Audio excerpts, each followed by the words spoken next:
Thanks everyone for joining the talk this morning. Hope your conference is starting off well. So for those of you that don't know of me, I'm Phillip Wylie. I have my CISSP, OSCP, and SANS GWAPT certs. Just got recently a new title at Psycognito. I'm now the hacker in residence and evangelist. So before I was doing more of the evangelist stuff like speaking at conferences, and now instead of the product marketing stuff on my day-to-day, I'm doing pentesting their platform. So excited to be getting my hands back into some pen testing after a 7-month break. So I've been in offensive security for a little over 10 years and cybersecurity overall 18 plus years. I've also taught pen testing and web app pen testing at Dallas College, taught there for almost 4 years. I still teach workshops at conferences. One of the things I've really kind of switched from that at the college, you got a lot of students that wanted the degree and weren't too concerned about learning how to pen test, and I'd rather teach people that are wanting to learn. So that's kind of why I've continued with the workshops exclusively. So I'm also the concept creator and the co-author of the Pentester Blueprint, Starting a Career as an Ethical Hacker. This book started out as a class lecture that turned into a conference talk. And I was in the Tribe of Hackers Red Team book, and Wiley Publishing approached me about doing a book, and I thought this would be a great topic. There's lots of books out there on pen testing. They're excellent books, but a lot of people don't know what they need to know to get started in pen testing, and so this book does that. And as Dylan mentioned, I'm the host of the Hacker Factory podcast. So if you know anyone that's wanting to get into cybersecurity, this is a really good podcast to encourage them as my guests share their tips on how they got into the industry and and their recommendations for others. So the agenda, we're going to be defining attack surface management and why prioritizing the external piece of attack surface management, discovering attack surfaces, API pen testing and tools, addressing gaps of EASM, as well as some different resources and references where I got some of this information from. So to start off with, most of you have probably heard of the term, but for those that haven't, attack surface management is to understand the attack surface. We must first define the attack surface. So the set of points on a boundary of a system, an element, or a system environment where an attacker can try to enter, cause an effect on, extract data from that system, element, or environment according to NIST. And ASM can be simplified as the attack vectors that you're discovering. So why is ASM important?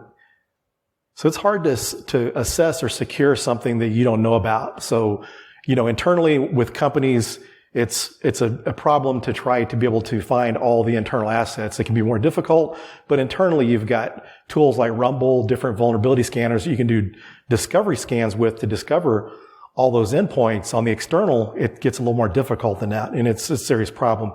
Years ago before the cloud, our external attack surface didn't, expand and contract the way it does so dynamically.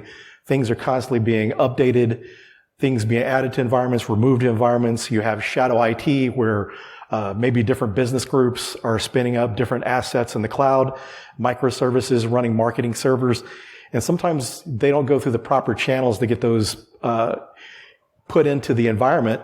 And so sometimes the security team doesn't know about those, so they don't know to monitor and test those items. And so penetration testing once or twice a year is not enough. That's usually how people are addressing that. Recurring vulnerability scans is just not quite enough to be able to take care of your needs there. And one of the stats I heard recently from CISA.gov in the US, that they said 50% of the exploited vulnerabilities are exploited within 48 hours of a 0-day exploit being released. And just to kind of give a little context to that, I've performed pen tests before where the customer had a retest. So 90 days later, we go back and retest to see if they've remediated the items or if there's anything new. And this one particular client, I found a vulnerability that was a low-level vulnerability. 90 days later, when I went back to test, someone figured out how to exploit that vulnerability. So now it was a high-level vulnerability. If they hadn't had the retest done, it would have sat there until their next annual pen test and it could have been exploited. So this really goes to show the need to be constantly monitoring your attack surface as well as assessing it. And so this also assesses security from a threat actor perspective. So you really want to go in and make sure you're detecting this in the same ways because, threat actors are looking for the easy path in. And so be able to have that threat actor perspective is very important when you're managing your attack surface. So attack surface management addresses both internal and external facing. Both are important, but the focus of this is external attack surface management. And we're going to be discussing APIs and how that's a risk. And not only are APIs, there's all sorts of other data that can be leaked. With our product and our platform, we've seen companies that have OT and ICS environments that PLCs are being leaked to the internet. So anyone that was able to browse to that web page and access that PLC, they could start or stop whatever systems that PLC is controlling. So traditional ASM, vulnerability scanning, vulnerability assessments, and pen testing, red teaming, also known as adversary emulation, purple teaming, and bug bounties, although purple teaming and bug bounties are a little more current technologies being used in this space, but worth noting. And application security testing integrated into the software development life cycles. This is something that's important. And so traditional gaps, so pen testing based on compliance have brought about a lot of gaps in the industry.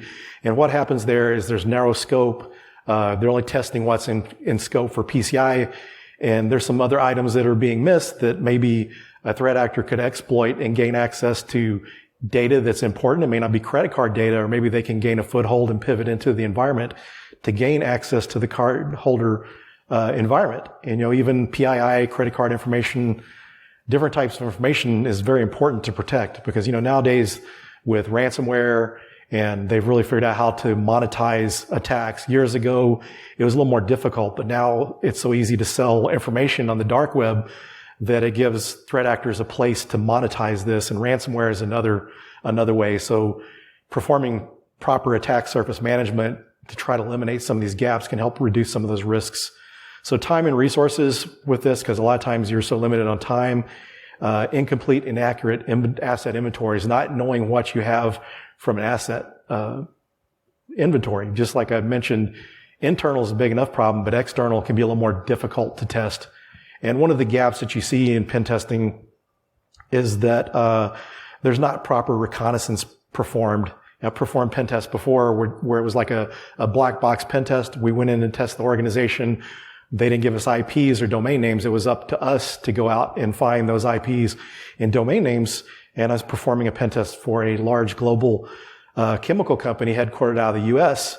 But during the test, I went through all of the network blocks, all the domain names, subdomain name enumeration, and found all what I thought to be all the assets. But running a Shodan scan, performing some OSINT, I was able to find out that they had a FTP server in Indonesia running clear text authentication, which is a risk. And if I would have done like most typical pen testers, I would have performed the OSINT and I would have missed out on that risk. So be able to really understand and have an accurate asset inventory, have an accurate definition of your external attack surface is going to be very, very important. So why prioritize the external? So internet exposed, highly accessible threat actors. Penetration testing once a year is not enough. Reoccurring vulnerability scans are not enough. So things that are externally exposed, threat actors are on site. Sometimes different nation states will implant people within the company to get insider information, intellectual property. And then sometimes you have disgruntled employees that will try to exfil data. Sometimes nation states will pay employees for their credentials so they can get access to that environment. This is something that happens, and this is a risk. But the external piece is more accessible globally. If you're going to hack into someone's Wi-Fi, you have to be within a mile or so of that environment. From the internet, you can attack anywhere you want to, and it's a little easier for attackers to hide their footprints. So addressing the gaps of external attack surface management, so doing discovery, and so this is including reconnaissance, including open source intelligence. A lot of times pen testers over the years, because the narrow scope of pen testing have been limited to, doing some Nmap scans, vulnerability scans. A lot of times they're not running some of the reconnaissance tools to discover the different assets. And I think because of the narrow scope, you see kind of a lack in skill. There's some pen testers that are highly skilled in that area, but it's been kind of a weakness. And one of those weaknesses that I see is starting to be addressed. People are starting to focus more on open source intelligence. So be able to use open source intelligence to find information. And sometimes you can find information from different business sources like mergers and acquisitions data. Maybe your company has acquired some other companies and they haven't been fully integrated. You may be unaware of some of those targets that are externally focused. So by doing OSINT, you're able to do that using the mergers and acquisitions data that you can get from resources like Crunchbase. And one of the things too about external attack surface management, that you see some of the bug bounty hunters that are finding some of these vulnerabilities that often get overlooked because of OSINT, and they're really working hard to do their OSINT. And a good example is some of the work Jason Haddix has done, and when we get to some of the resources, we'll list those resources. But one of the things he did was really go deep, looking deep into the environment to see what all they can find, not just looking at the narrow surface. You can go really wide looking at different things, or you can dig deeper to find more information. The further you dig, the deeper you go, the more vulnerabilities you can find that are possibly exploitable, any kind of data exposure. And so basically when you start this process, you collect the known IP addresses and the domain names, and you perform your reconnaissance. So you're going through scanning those, looking through the different network blocks, different domain hosting services to find that information, performing reconnaissance. And so some of the resources you'll use for IP discovery is the autonomous system numbers. They have like blocks of IP addresses. You can find the addresses that are owned by the different companies and be able to find all those, because sometimes, even if you're doing a pen test, it's a good idea to do the reconnaissance because maybe you can find some things that they didn't list in the scope. And ARIN and RIPE are regional registrars that are widely used for collecting that information.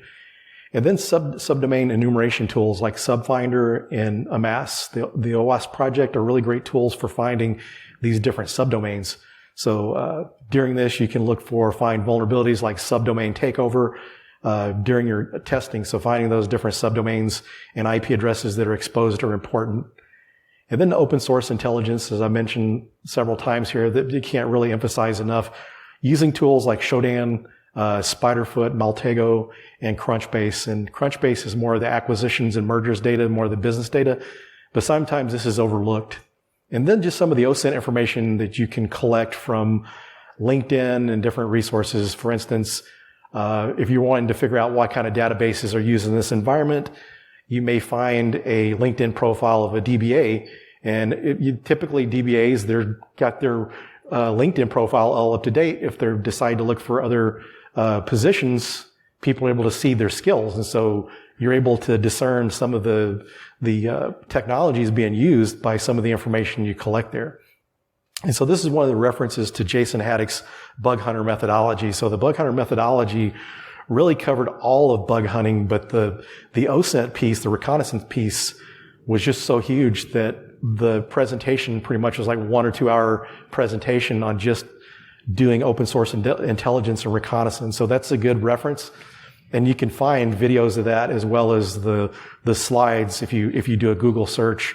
YouTube, there's several versions on it out there because Jason was a former BugCrowd employee, so they've got recordings of that as well as some different conferences he's presented at. And I think he's got a more current version of that, which is probably within the past year or so. So I highly recommend that. So whenever I joined the company where I'm at, this is one of the things that inspired me to go with them because of the product. Seeing some of the things that the bug hunters were doing, things that Jason Haddix was finding by doing adequate reconnaissance from performing pen tests, and the pen tests we did were so narrow in scope. Sometimes we really didn't leverage these items due to the limited time. So reconnaissance scanning. So you scan the IP addresses and domain names, including subdomains, using Nmap scans to discover live hosts, Nmap scans for ports, service scans to identify the web resources. This way you're able to use some of the different Nmap scripting engine scripts to look for different services, not only doing a service scan, but also going through there using NSE scripts like the vuln script, which is basically like a vulnerability scanner that gives you more information. So you're able to get the different ports and services, the different applications that are running on those ports, and using a variety of tools actually to validate that, because sometimes you may get false information because maybe the administrators put different headers in to try to throw off attackers, but using other tools to validate that is very important. And through that, you're also looking for, since we're doing APIs, our main focus here, you're really focusing on the web services. So you're wanting to make sure we find any web services. They're not always running on port 80 or 443. Some of your application servers are using port 80 or 8083 or some different ports related to that. So you want to find all those different ports and services that are exposed, so we can start looking for those APIs. And so on the API endpoint discovery, we're using different enumeration tools like Kite Runner, which is a RESTful API discovery tool, and FFoof is a word-based API discovery tool. But there's some other tools out there you can use, like GoBuster, Dirbuster, and some of those other different content discovery tools. But this was a reference from Katie Paxton Fear, also known as Insider PhD. She's a really well-known bug hunter and also working at a university in the UK and very knowledgeable on API security as well as bug bounties. And so these are some of the resources that she uses to discover APIs. And there's some other great resources out there that you can find from Alyssa Knight, has done extensive studies on API security. So we're wanting to go through and discover all those API endpoints. We've went out and discovered the different IP addresses and domain names, and now we got to find the APIs. And so this is where we're doing our discovery with these tools to find those APIs. And so vulnerability testing for APIs. So the different tools authorized for Burp Suite extensions, for detecting IDOR, Logger++, multi-threaded logging extension for Burp Suite. SQL Map is a SQL injection testing tool.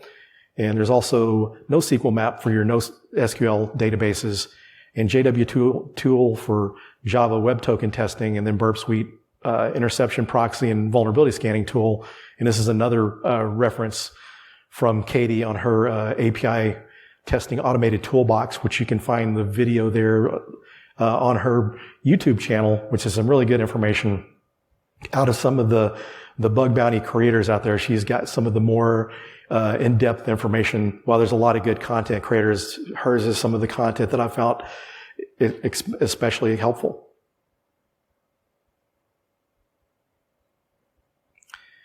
And so API vulnerability testing. So to test for the vulnerabilities, we've discovered our APIs, and so you can use tools like OWASP Zap, the Open API add-on, GraphQL add-on, and SOAP add-on. And so you import files containing URL add-ons, and so you're able to import these different APIs into the endpoint, as well as you can do some further discovery with OWASP Zap. Postman is another widely used tool for API security, and also SOAP UI. I think maybe they recently renamed. They have a free version, but there's a little more work to it. You can set it up as well as like Postman and proxy it through Burp Suite. So as you're running those tests through those different tools, you can also run that through OWASP Zap or Burp Suite to collect information and vulnerabilities on those endpoints. And the tool, the SOAP UI tool is really nice because it does some vulnerability scanning there too. You can also use Burp Suite and OWASP Zap with it, but it offers some pretty good information with the paid version of that tool. So it's really expanded past then, because, we're looking at API security now that is where cloud security probably was about 3 to 5 years ago. Not a lot of people really understood cloud security or even administrating cloud. And, they saw these vulnerabilities and they're, things are evolving and people are more knowledgeable, and APIs have kind of in that space.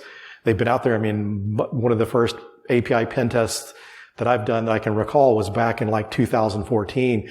And there wasn't a lot of good resources out there. Basically, you had to have the API Swagger files or different config files from the developers to be able to test this. But we're also wanting to do a black box type of testing and be able to see what's discovered, because Security through obscurity sometimes helps to an extent, but when you have really skilled threat actors out there, they're able to find some of this stuff. And so the technology and resources out there to test this is really, really evolved.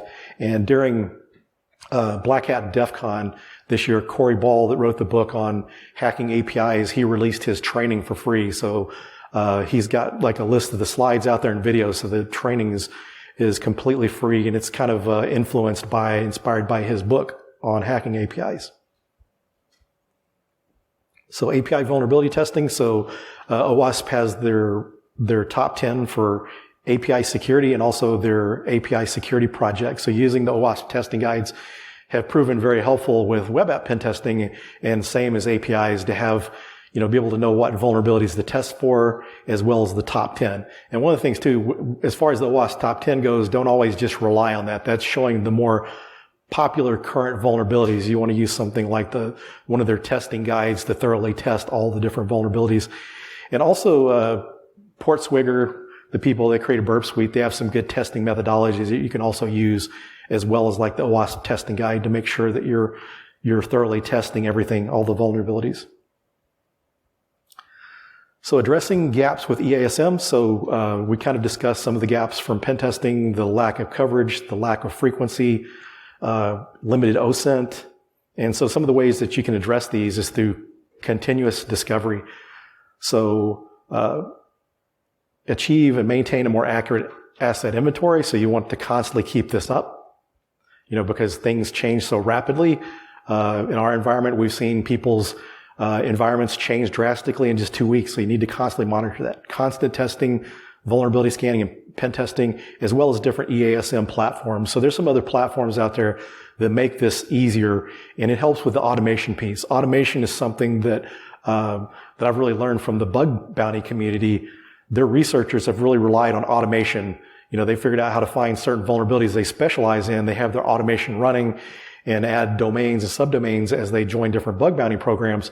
And overnight, they'll detect these vulnerabilities. And so they go through and do their testing against that. And some of them even have figured out how to automate the testing piece. So automation really helps improve the scalability and helps with resource limitations, because, in this day and age, we're so shorthanded, the skills gap. And one of the things I really wish the industry would do is help some of the new people by giving them a chance. You see entry-level jobs that they want you to have 3 to 5 years for entry-level, and that's not entry-level. So this kind of helps, the automation helps with that, and helps your pen testers and security professionals spend more time on what's important due to the automation. It improves the consistency. So you have your methodologies in your run books, but you may miss something. But if you automate that process, then you're less likely to miss those things unless one of the scripts or the AI or machine learning you're using errors out. And so remediation, you want to make sure that you're remediating timely and complete, just as I mentioned that example earlier, where the vulnerability was only a low-level threat, and 90 days later, someone had figured out how to exploit it, and it was laying out there. And if we hadn't retested, they wouldn't have known about the vulnerability being exploitable. So you have to really stay on top of those type of things. And so remediation is important. Sometimes companies will file risk acceptance, but we need to make sure we're only using risk acceptances as needed and not just a way to get out of remediating items. As security professionals, we have to have a lot of problems that I've had to deal with that a lot in some of the companies that I've worked for. That one time I was performing a pen test in my consulting years that through a SQL injection vulnerability, I was able to get command line access to their Microsoft database, Microsoft SQL server. They were running the XP command shell service, and I was able to get command line access. It was a development server, so they filed a risk acceptance internally. Someone could exploit that externally and pivot into one of the production environments. Since the scope was for web app only, then, I did not attempt to try to get to other systems, because you don't want to go out of the scope, out of rules engagements, because if something crashes, that could cause you problems with the customer. So we have to adhere to the scope. And so some of the resources from this, that's kind of helpful. I wrote an article for US Cybersecurity, magazine that's based on this talk. I first gave this talk at, API Secure back in April. It was the first API security conference. It was, hosted by Alyssa Knight. And so I first gave that talk here, and I actually wrote an article for it. So you can actually find this on their website. it goes into a little more detail as well, sharing the resources. And so the reconnaissance reference from Jason Haddock's bug hunter methodology can be found on YouTube. And API discovery, Katie Paxton Fear, and you can find that on her YouTube channel as well as a lot of other helpful information.